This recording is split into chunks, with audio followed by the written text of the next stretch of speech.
আইরে মুমিন সবাই মিলে নামাজ পড়িতে, আইরে মুমিন সবাই মিলে নামাজ পড়িতে, নামাজেতে খোদার দিদার ভাগ্য জুটিবে, নামাজেতে খোদার দিদার ভাগ্য জুটিবে, আইরে মুমিন সবাই মিলে নামাজ পড়িতে, আইরে মুমিন সবাই মিলে নামাজ পড়িতে।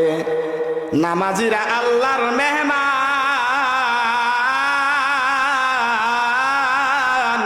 হাসরেতে পাইবে সম্মান, ঠিক কিনা?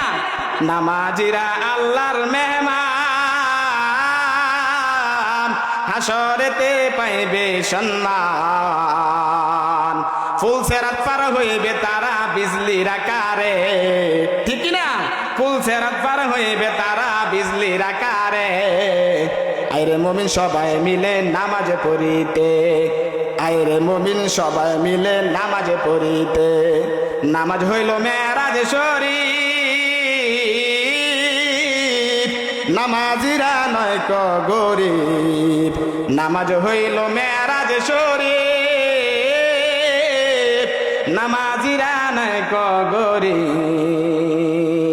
জান্নাতের চাবি পাইবে বলছে রাসূলে, জান্নাতের চাবি পাইবে বলছে রাসূলে, আইরে মুমিন সবাই মিলে নামাজ পড়িতে, আইরে মুমিন সবাই মিলে নামাজ পড়িতে। তাহলে এই নামাজ পড়া লাগবে কি লাগবে না? নামাজ পড়লে লাভ হবে না লস হবে? নামাজ পড়লে আল্লাহ রাব্বুল আলামিন কি করবেন? আলো দিবেন কিয়ামতের ময়দানে, যেদিন কোনো আলো থাকবে না। আল্লাহ নবী সাল্লাল্লাহু আলাইহি সাল্লাম জানিয়ে দেন, ও আমার উম্মতের দল, যদি তুমি নামাজ আদায় করতে পারো, নামাজের হেফাজত করতে পারো, ওই নামাজ তোমার জন্য নাজাতের কারণ হবে। বলেন না সুবহানাল্লাহ। নামাজি ব্যক্তিকে যখন কবরে রাখা হবে, নামাজি ব্যক্তিকে যখন প্রশ্ন করা হবে, মার রব্বুকা, তোমার রবকে, ওয়া মা দীনুকা, তোমার দিন কি, ওয়া মা হাযান নাবিয়্যুকা, তোমার নবীকে, নামাজি ব্যক্তি সাথে সাথে জবাব দিবে, আমার রব হলো আল্লাহ, আমার ধর্ম হলো ইসলাম, আমার নবী হলো মুহাম্মদুর রাসূলুল্লাহ সাল্লাল্লাহু আলাইহি ওয়াসাল্লাম। বলেন না সুবহানাল্লাহ। নামাজি ব্যক্তি যখন এই জবাব দিবে, এই জবাব দেওয়ার সাথে সাথে আল্লাহ রাব্বুল আলামিন গায়বী আওয়াজ দিয়ে বলবেন, ওয়া আফরিশুহু মিনাল জান্নাহ ওয়া আলবিসুহু মিনাল জান্নাহ। আল্লাহ রাব্বুল আলামিন ডাক দিয়ে বলবেন, তার জন্য জান্নাতের বিছানা বিছায়া দাও, তার জন্য জান্নাতের পোশাক পরিধান করে দাও, তার কবরের সাথে জান্নাতের সাথে যোগাযোগ করে দাও, জান্নাতের যত নাজ নেয়ামত আছে তার কবরের মধ্যে কিয়ামত পর্যন্ত উপস্থিত থাকবে। বলেন না সুবহানাল্লাহ। তাহলে নামাজ পড়লে লাভ না লস? নামাজ পড়লে লাভ হবে না লস হবে? আল্লাহ নবী সাল্লাল্লাহু আলাইহি সাল্লাম বলেন, নূরান ওয়া বুরহানান ওয়া নাজাতান, নূরান ওয়া বুরহানান। এই নামাজ তোমার জন্য দলিল হবে। কি হবে? দলিল হবে। আল্লাহ রাব্বুল আলামিন সমস্ত মানুষদেরকে বলবেন, যাও যাও তোমরা জান্নাতে চলে যাও। জান্নাতে সমস্ত মানুষরা চলে যাবে। জান্নাতে চলে যাওয়ার পর জান্নাতের কাছে যখন আসবে, জান্নাতের দরজাগুলো অটোমেটিক ভাবে বন্ধ হয়ে যাবে। কি হয়ে যাবে? বন্ধ হয়ে যাবে। তারা আবার আল্লাহ তাআলার কাছে দৌড়ে যাইবে। আল্লাহ তাআলাকে বলবে, আল্লাহ, ইয়া রাব্বুল আলামিন, ইয়া আল্লাহ, তুমি আমাদেরকে জান্নাত দিয়েছিলা, এখন গিয়ে তো দেখি জান্নাতের দরজাগুলো বন্ধ। আল্লাহ, জান্নাতের চাবিগুলো আমাদেরকে দিয়ে দাও না, আমরা জান্নাতে প্রবেশ করব। আল্লাহ তাআলা বলবেন, ও বান্দা, দুনিয়ার জমিনে নামাজ আদায় করছো কিনা? বান্দা বান্দিরা বলবে, আল্লাহ, অবশ্যই অবশ্যই নামাজ আদায় করেছি আল্লাহ, কেন নামাজ আদায় করব না? আল্লাহ তাআলা বলবেন, বান্দা, ভালো কথা, দুনিয়ার জমিনে নামাজ আদায় করেছ, এই জান্নাতের চাবি তো নামাজ। আমার নবী তো বলে দিয়েছেন আসসালাতু মিফতাহুল জান্নাহ। আমার নবী সাল্লাল্লাহু আলাইহি সাল্লাম বলে দিয়েছেন নামাজ বেহেশতের চাবি। বান্দা, জান্নাতের চাবি তো তোমার সাথে আছে। ও বান্দা, তুমি তোমার চাবি দ্বারা কি করো? জান্নাতের তালা খুলে ফেলো। বান্দা বান্দিরা বলবে আল্লাহ, আমরা তো জান্নাতের চাবি খুলতে, জান্নাতের তালা খুলতে পারি না। আল্লাহ তাআলা বলবেন বান্দা, এই জান্নাতের চাবি কি যেন নামাজ। বান্দা, তুমি দুনিয়ার জমিনে নামাজ পড়ছো কিনা? বান্দা বলবে হ্যাঁ হ্যাঁ আল্লাহ, নামাজ আদায় করেছি। আল্লাহ তাআলা বলবে বান্দা, ভালো কথা, নামাজ আদায় করেছ, আমাকে আজকে একটা রুকু দিয়া দেখাও, আমাকে আজকে একটা সেজদা দিয়া দেখাও। বান্দা বান্দিরা যখন কি করবে? সেজদা করার জন্য দাঁড়াইবে, রুকু করার জন্য দাঁড়াইবে। রুকু করার জন্য যখন দাঁড়াইবে, তখন আল্লাহ রাব্বুল আলামিন পিছনের যে হাতটা রয়েছে, আল্লাহ রাব্বুল আলামিন পিছনের হাড়কে আল্লাহ রাব্বুল আলামিন শক্ত করে দিবেন। বান্দা বান্দিরা রুকু দিয়ে দেখাইতে পারবে না। বলেন না নাউজুবিল্লাহ। বান্দা বান্দিরা সেজদা দিয়ে দেখাইতে পারবে না। বান্দা বান্দিরা যখন রুকু সেজদা না দিয়ে দেখাইতে পারবে, যখন রুকু সেজদা দিয়ে দেখাইতে না পারবে, আল্লাহ রাব্বুল আলামিন তাদের জন্য জাহান্নামের ঠিকানা করে দিবেন। বলেন না নাউজুবিল্লাহ। ফেরেশতাদেরকে বলবেন, ও ফেরেশতারা, তাদেরকে শিকল দ্বারা বেঁধে ফেলো, তাদেরকে টেনে টেনে কি করো? জাহান্নামের মধ্যে নিয়ে যাও। বলেন না নাউজুবিল্লাহ। তাহলে এই নামাজ আমি আপনার জন্য নূর হবে, আমি আপনার জন্য এই নামাজ নাজাতের কারণ হবে, আমি আপনার জন্য দলিল হবে। যদি দুনিয়ার জমিনে নামাজ আদায় করতে পারি, তাহলে কিয়ামতের ময়দানে, হাসরের ময়দানে আমি আল্লাহ তাআলার দরবারে রুকু দিয়া দেখাইতে পারবো। ঠিক কিনা? আল্লাহ নবী সাল্লাল্লাহু আলাইহি সাল্লাম বলেন, মান হাফাজা আলাস সালাত আকরামাহুল্লাহু বিখামসি খিসালিন ইয়ারফাউ আনহু যিকাল মাউত। আল্লাহ নবী সাল্লাল্লাহু আলাইহি সাল্লাম জানিয়ে দেন, যদি কোনো ব্যক্তি নামাজের হেফাজত করতে পারে, আল্লাহ রাব্বুল আলামিন তাকে 5টা পুরস্কার কি করবেন? পুরস্কৃত করবেন। বলেন না সুবহানাল্লাহ। এক নাম্বার হলো আল্লাহ রাব্বুল আলামিন ইয়ারফাউ আনহু যিকাল মাউত।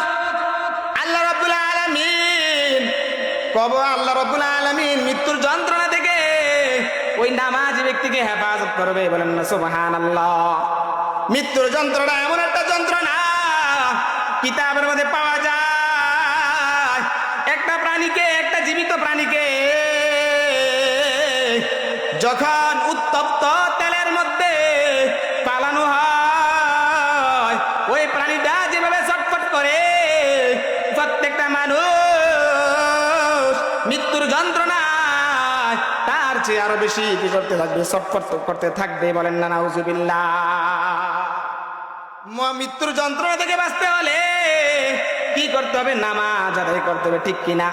আল্লাহ তাআলা তোমাদেরকে সকালে ডাকে, বিকালে ডাকে, দুপুরে ডাকে। আল্লাহ তাআলা বলে আসসালাতু খায়রুম মিনান নাওম।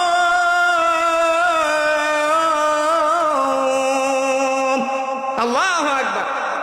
আল্লাহ রাব্বুল আলামিন আমাদেরকে সকালে ডাকে, বিকেলে ডাকে। আল্লাহ তাআলা ডাকে সাড়া দেই না, ঘুমিয়ে থাকি। ঠিক কিনা? এমন হয় সকালে ঘুমিয়ে থাকি, দুপুরে জানাজা, দুপুরে শোনা যায় অমুক ব্যক্তি দুনিয়ার জমিন থেকে বিদায় নিয়ে গেছে। ঠিক কিনা? এমন হয় না? কেমন করে ঘুমাও তুমি, কেমন করে ঘুমাও তুমি, ফজর করে কাজা, এমনই তো হতে পারে জোহরে জানাজা তোমার, এমনই তো হতে পারে জোহরে জানাজা। মুসলিম হয় না জন্ম নিলে মুসলমানের ঘরে, কাফের মুমিন তা ফাট্টা হয় নামাজের তরে। ভাই নামাজের তরে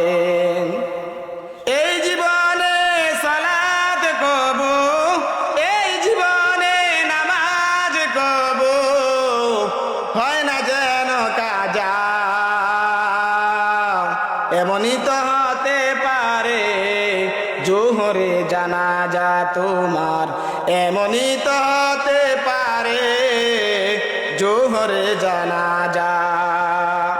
বেনমাজির লাশ কবরেতে রাখিবে যখন, মাটির চাপে পাজরের হাত ভাঙ্গিবে তখন, ভাঙ্গিবে তখন।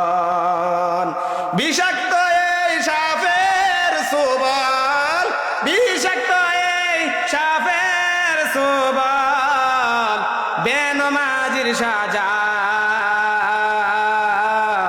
এমনই তো হতে পারে জোহরে জানাজা তোমার, এমনই তো হতে পারে জোহরে জানাজা। ঠিক কিনা? ঘুমিয়ে থাকি কি থাকি না? ঘুমিয়ে থাকি। ফজরের কোনো খোঁজখবর থাকে না, জোহরের কোনো খোঁজখবর থাকে না। ঠিক কিনা? আল্লাহ নবী সাল্লাল্লাহু আলাইহি ওয়াসাল্লাম জানিয়ে দেন, যদি কোনো ব্যক্তি নামাজের হেফাজত করতে পারে, আল্লাহ রাব্বুল আলামিন তাকে মৃত্যুর যন্ত্রণা থেকে কি করবেন? হেফাজত করবেন। আকরামাহুল্লাহু বিখামসি খিসালিন ইয়ারকাউন ফিকাল মাউত ওয়া আযাবাল কবর। আল্লাহ রাব্বুল আলামিন কবরের আযাব থেকে কি করবেন? তাকে মুক্তি দান করবেন। ঠিক কিনা? কবরের আযাব এমন একটা আযাব, যখন তাকে প্রশ্ন করা হবে মান রব্বুকা ওয়া মা দীনুকা ওয়া মা হাযান নাবিয়্যুকা, বেনমাজির দিকে যখন কবরে রাখা হবে, বেনমাজি সাথে বলবে হা হা লা আদরি, আমি কিছু জানি না, আমি কিছু জানি না। আল্লাহ তাআলা বলবেন তার জন্য জান্নাতের জাহান্নামের বিছানা বিছায়া দাও, তার জন্য জাহান্নামের পোশাক পরিধান করে দাও, তার ঠিকানা জাহান্নামের সাথে দিয়ে দাও। কিয়ামত পর্যন্ত তার কবরের মধ্যে জাহান্নামের আযাব পৌঁছে থাকবে। বলেন না নাউজুবিল্লাহ। তাহলে নামাজের হেফাজত করতে পারলে আল্লাহ নবী সাল্লাল্লাহু আলাইহি সাল্লাম বলেন দ্বিতীয় নম্বর হলো কবরের আযাব থেকে আল্লাহ রাব্বুল আলামিন হেফাজত করবেন। এরকম ভাবে আল্লাহ নবী সাল্লাল্লাহু আলাইহি সাল্লাম বলেন ইয়ারফাউ আনহু যিকাল মাউত ওয়া আযাবাল কবর ওয়া ইউতিল্লাহু বিয়ামিনি। আল্লাহ রাব্বুল আলামিন ডান হাতে আমলনামা দিবেন। আল্লাহ নবী সাল্লাল্লাহু আলাইহি সাল্লাম 1400 বছর পূর্বে উম্মতদেরকে বলে গিয়েছেন, ও আমার উম্মতের দল, যখন তুমি ওযু করবা, ওযু করার সময় যখন তুমি ডান হাত দৌত করবা, ডান হাত দৌত করার সময় তুমি বলবা আল্লাহুম্মা আতিনি কিতাবি বিয়ামিনিকি ওয়া হাসিবনি হিসাবান ইয়াসীরা। তুমি আল্লাহ তাআলার কাছে বলবা আল্লাহ ইয়া রাব্বুল আলামিন, আয় আল্লাহ আমার ডান হাতে আমলনামা দাও, আমার হিসাব নিকাশ আল্লাহ রাব্বুল আলামিন তুমি সহজ করে দাও। এরকম ভাবে আল্লাহ নবী সাল্লাল্লাহু আলাইহি সাল্লাম বলেন যখন বাম হাত দৌত করবা তখন বলবা আল্লাহুম্মা লা তুতিনি কিতাবি বিশিমালি আও মিন ওয়ারাই যহরি। আয় আল্লাহ আমার বাম হাতে আমলনামা দিও না, আয় আল্লাহ পিছনের দিক দিয়ে দিও না, আয় আল্লাহ আমার হিসাব নিকাশ তুমি কি করো? সহজ করে দাও। তাহলে কোনো ব্যক্তি যদি নামাজের হেফাজত করতে পারে, আল্লাহ নবী সাল্লাল্লাহু আলাইহি সাল্লাম বলেন ওয়ায়ুতিল্লাহু বিয়ামিনিহি, আল্লাহ রাব্বুল আলামিন কি করবেন? তার ডান হাতে আমলনামা দিবেন। এরকম ভাবে ওয়ায়ামুরু আলা সিরাতিল বারুক, আল্লাহ নবী সাল্লাল্লাহু আলাইহি সাল্লাম বলেন আল্লাহ রাব্বুল আলামিন ওই যে ফুল ছেড়েতে ফুল 30,000 বছরের রাস্তা হবে, এরকম ভাবে তলোয়ার চেয়েও আরো বেশি দার হবে, চুলের চেয়েও বেশি চিকন হবে। আল্লাহ রাব্বুল আলামিন এই নামাজের বদৌলতে ওই ফুল ছেড়েতে ফুল কি করবে? বিজলির আকারে কি করবেন? আল্লাহ রাব্বুল আলামিন পার করে দিবেন। বলেন না সুবহানাল্লাহ। এরকম ভাবে আল্লাহ রাব্বুল আলামিন ৫ম নম্বর পুরস্কার দিয়ে দিবেন ওয়ায়ুদখিলুহুল জান্নাতা বিগাইরি হিসাব। আল্লাহ রাব্বুল আলামিন কি করবেন? বিনা হিসাবে জান্নাত দিয়ে দিবেন। বলেন না সুবহানাল্লাহ। তাহলে আমরা এই নামাজের হেফাজত করতে পারবো তো ইনশাআল্লাহ? সবাই হাত তুলে দেখাই দেই ইনশাআল্লাহ আজকে থেকে হেফাজত নামাজ আদায় করবো। আল্লাহ তুমি আমাদের সবাইকে কবুল আর মঞ্জুর করে নাও, আমিন। সর্বশেষ কথা, আজকে রাত্রটা হলো 31st নাইট। আপনারা সবাই জানেন আজকের পরে, আজকে রাতের 12টার পরের থেকেই আমাদের 2026 সাল চলে আসবে। ঠিক কিনা? চলে আসবে কি আসবে না? এই রাতের মধ্যে 12টার পরে আতশবাজি বাজানো হবে। বলেন না নাউজুবিল্লাহ। মুসলমানের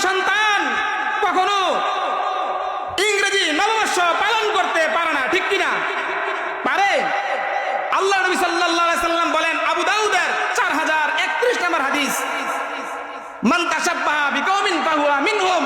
আল্লাহর নবী বলেন, কোন ব্যক্তি যদি কোন দলের, কোন মতের, কোন গোত্রের অনুসরণ করে, তাহলে সে ওই দলের, ওই গোত্রের, ওই বংশের অনুসারী হয়ে যায়। বলেন না নাউজুবিল্লাহ।